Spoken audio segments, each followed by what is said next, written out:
Welcome to Manna at the Tap, a podcast of Tapestry Ministries. Each episode reflects on a daily Bible reading from the Revised Common Lectionary.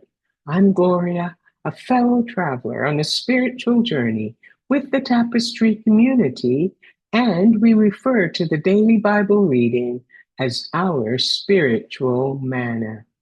It nourishes our souls, fostering spiritual growth as we share insights and interpretations that enrich our spiritual lives. Today is Friday, April the 10th, 2026, in the first week of Easter.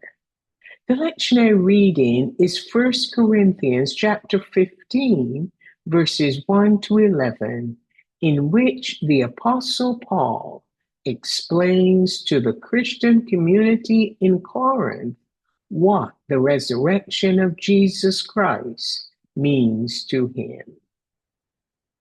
During his second missionary journey, the Apostle Paul established the Christian community in Corinth. He stayed there for 18 months, spreading the gospel of Jesus Christ to both Jews and Gentiles while building the community. It was a prosperous, wealthy, and cosmopolitan Roman city, serving as a commercial hub linking two ports. Corinth was a diverse melting pot of cultures and ideas. Religion was at the heart of everyday life in Corinth, with temples and statues towering over the marketplace where people worshiped their ancient gods.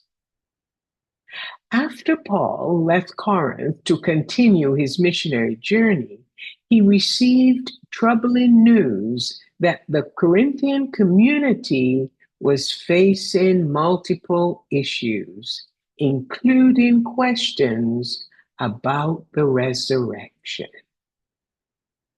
The heart of the gospel is the claim that the God of Israel raised Jesus from the dead. This was difficult for some in the community to grasp, since most were Gentiles who wondered why this God would raise the dead. But Paul reminded them that the gospel he preached and passed on to them was not a message he invented, but one that he had received from God.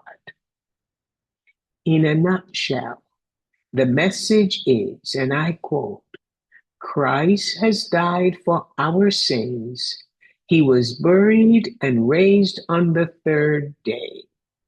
The life and death of Christ were in accordance with the Old Testament scriptures. Paul reminded them that the teachings he proclaimed were from God, who is faithful and trustworthy. To lend credibility to the resurrection, Paul pointed out that Christ was also seen by the Apostle Peter and the other disciples who had followed him, as well as by more than 500 people before his ascension, some of whom were still alive when he wrote his letter to them. Paul then added that he too had seen Christ, even though he didn't deserve to be called an apostle because he had initially persecuted Christ's followers. But now he was thankful for God's amazing grace, and he continued to be overwhelmed by it. Having been forgiven, he eagerly worked to spread the good news of the gospel.